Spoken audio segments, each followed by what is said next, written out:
မင်းကလေးတယောက်ကဝိတ်ချချင်နေတာကြောင့်လူသေးပြားတွေကိုမှုတ်အောင်ကြိတ်ပြီးမျိုးချခဲ့တယ်။ငတ်မွတ်နေတဲ့တရေတစေတကောင်သူမနောက်ကိုကပ်ပါလာလိမ့်မယ်လို့ဘယ်တော့မှမမျှော်လင့်ထားခဲ့ဘူး။ပြီးတော့သူမစားတာကိုရက်လိုက်တာနဲ့ဆိုးရွားတဲ့အရာတွေစတင်ဖြစ်ပျက်လာတော့တာပဲ။လီဆာဟာသူမရဲ့ကိုယ်ခန္ဓာအချိုးအစားနဲ့ပတ်သက်ပြီးအမြဲတမ်းစိုးရိမ်ပူပန်နေခဲ့ရသူပါ။ဒါကိုပြောင်းလဲဖို့အတွက်သူမဟာအပြင်းထန်ဝိတ်ချတဲ့အစီအစဉ်တစ်ခုမှာပါဝင်ခဲ့တယ်။သူမဟာပထမနဲ့ဆေးကြောင်းသူတစ်ယောက်လည်းဖြစ်ပါတယ်။ဒါပေမဲ့သူမရဲ့အမြဲတမ်းအစားလျှော့နေမှုကသူမကိုငတ်မွတ်စေခဲ့တယ်။ခွဲစိတ်ထားကိုတောင်ငြိမ်အောင်မနှဲကင်ထားရတဲ့အခြေအနေအထိဖြစ်လာခဲ့တာပါ။အဲ့ဒီညမှာတော့လီဆာဟာသူမရဲ့တငယ်ချင်းတွေနဲ့အတူဘားတစ်ခုကိုသွားခဲ့တယ်။အရက်တောက်ဖို့ကြောက်ရွံ့နေပြီးဘာမှလည်းမစားချင်တာကြောင့်သူမဟာပတ်ဝန်းကျင်နဲ့လုံးဝအံ့မဝင်တယ်လို့ခံစားနေရတယ်။အတိအကျအဲ့ဒီအချိန်မှာပဲလီဆာဟာသူမရဲ့တငယ်ချင်းဟောင်းမေရီနဲ့မမျှော်လင့်ပဲဆုံးခဲ့တယ်။သူမနဲ့မတွေ့ဖြစ်တာနှစ်ပေါင်းများစွာကြာခဲ့ပြီဖြစ်ပါတယ်။ဒါပေမဲ့သူမရဲ့မှတ်ဉာဏ်ထဲမှာတော့မေရီဟာပေါင်300ရှိတဲ့မိန်းကလေးတစ်ယောက်ဖြစ်ခဲ့တာပါ။ဒါပေမဲ့နှစ်အနည်းငယ်အတွင်းမှာပဲ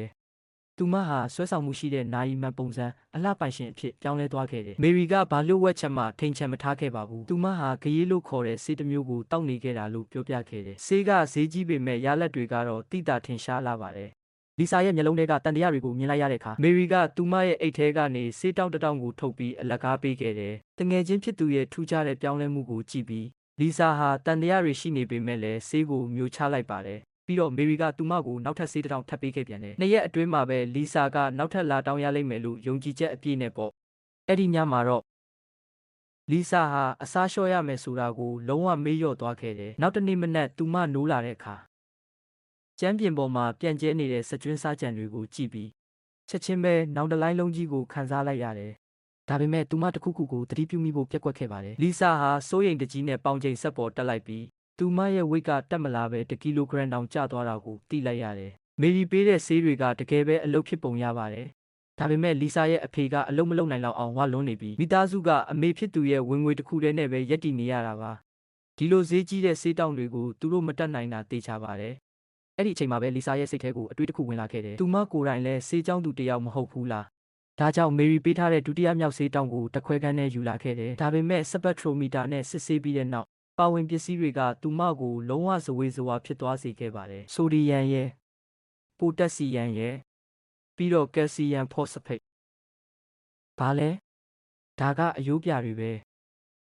ဆိုဒီယမ်နဲ့ဖော့စဖိတ်ကလုံးဝကိုတာမန်တက်ပစ္စည်းတွေပဲလေဒါတွေကလူတွေကိုဝိတ်ကျစေနိုင်နေဆိုရင်ကဘာပေါ်မှာလူဝကြီးတွေကျန်တော့မှာမဟုတ်ဘူးအဖြေရှာမရတာကြောင့်လီဆာဟာအကြောခွဲစိတ်မှုအတန်းကိုတက်ခဲ့တယ်နောက်ဆုံးရောက်လာတဲ့အလောင်းလူတန်းသူကတော့ပြင်းထန်စွာဝါဖြိုးနေတဲ့အသက်လက်ပိုင်းအမျိုးသမီးတစ်ယောက်ပါသူမဟာအသေးကင်ဆာနောက်ဆုံးအဆင့်နဲ့တည်ဆုံးခဲ့တာဖြစ်ပါတယ်ကျောင်းသားတစ်ယောက်ကရင်ဘတ်အပြင်ဘက်ကိုဖွင့်လိုက်တဲ့အချိန်မှာလီဆာကအယိုးတစ်ချောင်းကိုကောက်ယူလိုက်ပြီးစဉ်းစားဆင်ခြင်စွာနဲ့အမိုက်ပုံးထဲကိုပစ်ထည့်လိုက်တယ်ဘယ်သူမှမကြည့်နေတဲ့အချိန်မှာသူမဟာအဲ့ဒီအယိုးကိုတိတ်တဆိတ်ပြန်ယူခဲ့တယ်ပြီးတော့အပူချိန်မြင့်မားတဲ့ဖိုးတစ်ခုတည်းကိုထည့်လိုက်ပြီး8 ဒီဂရီအပူချိန်နဲ့မီးရှို့ခဲ့ပါတယ်နောက်ဆုံးမှာတော့အဲ့ဒီအယိုးကိုမှုန့်အောင်ကြိတ်ပြီးဆေးတောင်တွေထဲထည့်လိုက်ပါတော့တယ်ဒါပေမဲ့လီဆာထူးဆန်းတဲ့အရာတစ်ခုကိုသတိပြုမိဖို့တိတ်မကြခဲ့ပါဘူးတစုံတစ်ယောက်ကသူမကိုစောင့်ကြည့်နေတယ်လို့မျိုးအမြဲတမ်းခံစားနေရတယ်မျက်လုံးတစ်စုံကသူမရဲ့ကြောပြင်ပေါ်မှာစိုက်ကြည့်နေတယ်လို့မျိုးပါပဲလီဆာကသူမကိုယ်တိုင်စိတ်ကူးယဉ်နေတာလို့ပဲသတ်မှတ်လိုက်ပြီးဂယုသိမ့်မဆိုင်ခဲ့ဘူးသူမရဲ့ဆန္ဒတွေကိုမထိန်ချုပ်ပဲနဲ့လေဝိတ်တွေဆက်တိုက်ကျနေတဲ့ဘဝထဲမှာပဲနစ်မွန်းနေခဲ့တယ်